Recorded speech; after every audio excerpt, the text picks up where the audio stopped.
All right, let's see now. Which one am I going to use? 2230.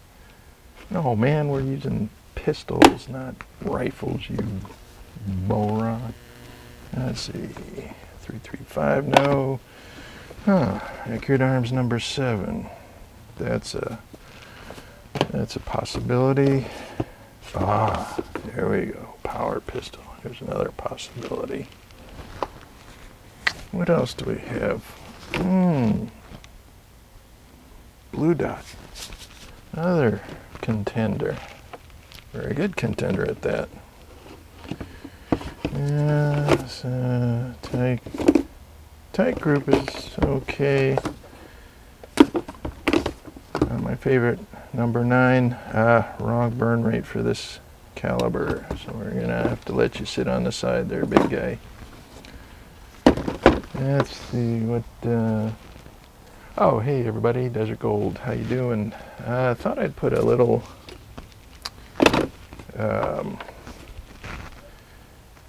try to make it a quick video and reviewing some basics for reloading the 40 Smith & Wesson. We're going to see how this all turns out. I'm going to try and keep it short and sweet. Sometimes I get carried away and talk too much, but we'll see if we can keep that under control. So the first step is choice of powders. The 40 Smith & Wesson, as you know, is a shortened version of the 10 mil. The 40 is quite a bit shorter. Well, not quite a bit, but enough.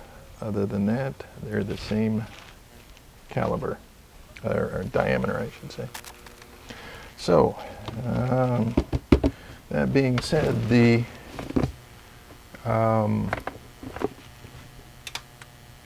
power that this round produces and the pressures it produces are very high. You've got all the power generated by a shortened version of a 10 mil. So the pressures build very quickly in this, and that's why it's very important to choose the correct powder. And for this, the top choices for under 1,000 feet per second would be number 7 and blue dot. The best choice, oh, by the way, my choice for the bullet would be the Venerable 180 grain Spear Gold Dot bonded. So at 180 grains, that's a heavy for caliber bullet. So we're going to have to keep that into consideration also with respect to the pressure buildup and burn rates of the powder choice. I would like to have a plus 1,000 feet per second velocity, and I normally do, but I'm going to try and gear this video for the novice or beginner just getting into loading of these rounds. So we're going to stay in the conservative range. So these are, I'll be talking about loads or powder burn rates and powder charges that are readily available in a number of different manuals and easily accessible for, as I said, the beginning reloader. So the choice for today's powder is going to be the power pistol. How you doing? Good. Good. Oh yeah. Oh yeah. Trying to anyway. All right, so in moving on, what makes the 40 such a challenge for reloaders in a lot of cases? The choice of powders that I mentioned in the beginning is probably the most essential with respect to a couple of other things to consider. First of all, the weapon that you will be using the ammunition in this case, is the Glock 27. It's a 40 Smith & Wesson, as you know. It is considered a subcompact. Therefore, short barrel dictating a number of issues for this particular weapon with respect to the round. As I showed you earlier, the case size also dictates the type of powder and burn rate that you're going to be wanting to choose from. The larger cased 10 mil gives you more options to look at, while the shorter cased 40 Smith & Wesson starts limiting your choices. Just as a bring in the camera a little bit.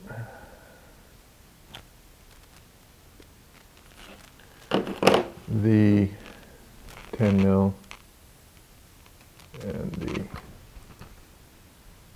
40. Obviously there's a difference there. So what does this mean to you as a reloader? Basically, I've got some choices, and I'll move the camera and we'll look at a burn rate chart. That way it'll probably clear up a little more for you. But I've got these arranged in order of burn rates as far as fastest on down to the more slower burning powders. Now, on the fast side, we have Bullseye, which is pretty much up at the top, close to the top of the burn rate chart, followed by Tight Group. And this is the one we were using today, was Powered Pistol. Moving into the slower powders, we have Accurate number 7 and Blue Dot. Now, as you move to a slower burning powder, you pick up velocity in a lot of cases with your heavier bullets, but you sacrifice muzzle flash, especially in a shorter barreled weapon like the Glock 27, excuse me. Getting away from muzzle flash, you move to a faster burning powder like Tight Group and Bullseye. You give up some velocity and you lose the muzzle flash, so they become more applicable in a lot of self-defense situations. The other thing that you'll want to keep in mind is the fact that while a slower burning powder will generate more muzzle flash, they, as I said, usually will generate a higher velocity. The power curve on a lot of powders, grain per grain comparison, will produce pretty much the same power. It's how quickly the power is generated and over what period of time it is generated dictates whether it is fast, medium, or slow burning. For instance, powder I like to use in my 10s is accurate number 9 in a lot of cases. It is slower than the number 7 and thus would fall in this area, or actually I think it falls after blue dot. But the amount of powder that you would have to use to generate a 1,000 plus feet per second in a 40 Smith & Wesson with 180 grains would be somewhere around 11 grains of powder, as opposed to the 6 or 7 that you would be using in a power pistol. So you can see the efficiency of the burn rate of the powder will also dictate how much and how economical the reloading will be. So what you really want to do is generate the best power curve and velocity for the most efficient burning powder for the caliber and weight of the bullet that you're using. And generally speaking, that will be right towards the top of the middle, if that makes any sense, of the burn rates. So in other words, in 180 grain 40 Smith & Wesson with, say, the Spear Gold Dot HS7 would be the most preferable, producing somewhere around almost 1,027 feet per second, limited to no muzzle flash, and very economical weight amount of grain weight of powder to be used in the 40 case. So let's take a look at a burn rate chart and see what we're talking about. All right, so I don't know how this is going to look on the camera, but this is a standard burn rate chart. The fastest burning powders are off to the left, working on down to the slowest bottom. The fastest burn rate is R1 by Norma, and as I said, with respect to the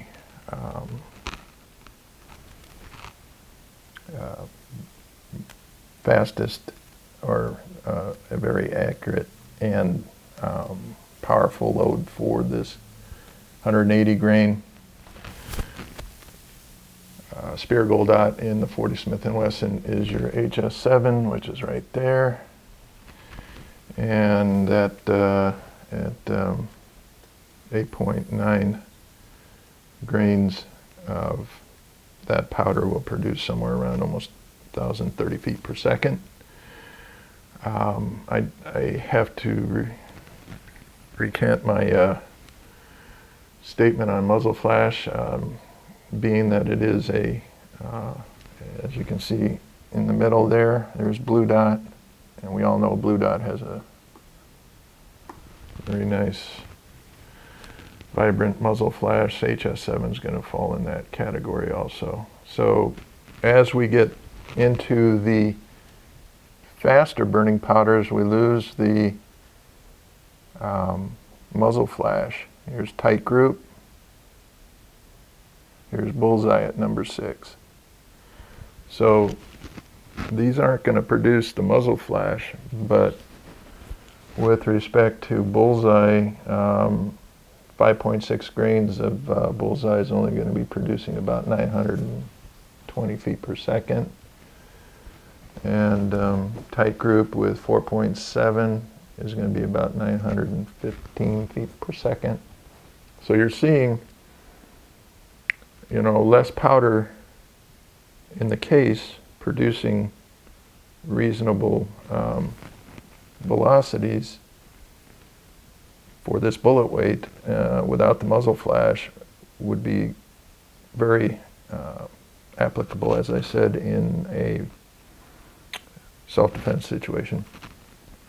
Here is where power pistol is. It's at number 39, so it's down towards the lower end of the fast cycle, making it a good choice for this particular round and caliber and bullet weight that we're looking at today. And that, in essence, is why I went with power pistol. That is not to say that you cannot obviously use any of these others, and if you have something like Winchester's WST, or even bullseye, use them. Again, these are all popular powders for this caliber, and loading data is easily obtained through a number of websites, forums, manuals, and this again is why I choose some of the powders I do for beginners, because the information is readily available. And I had intended to do a standard reloading video with the actual process of loading a couple of rounds in the 40, but you've all seen people, including myself, putting bullets into cases with powder and primers, and it gets kind of boring after a while. I think that the information of powders, powder choices, burn rates, as I mentioned, the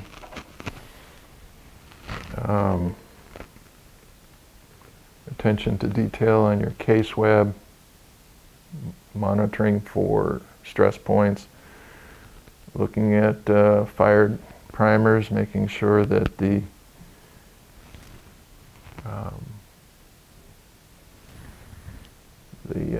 primer hasn't got any indications of flattening. Also, again, I can't say this enough and make it as important as it is without repeating it, and that is the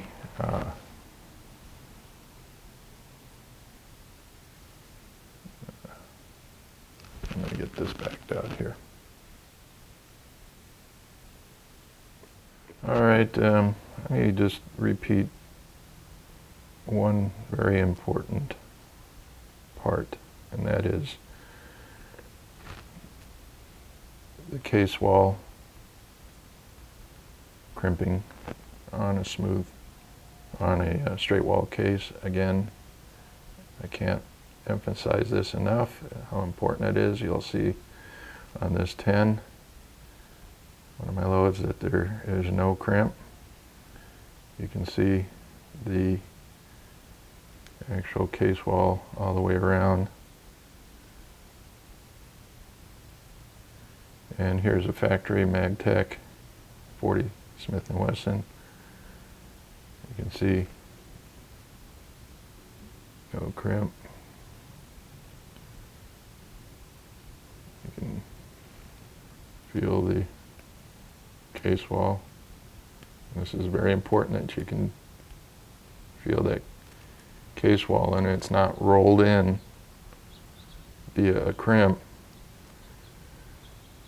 And messing up with the head spacing for the round, especially in this kind of a load. 40 Smith & Wesson, you're already starting with high pressures, and you get improper case or head spacing, you're going to have some real serious problems.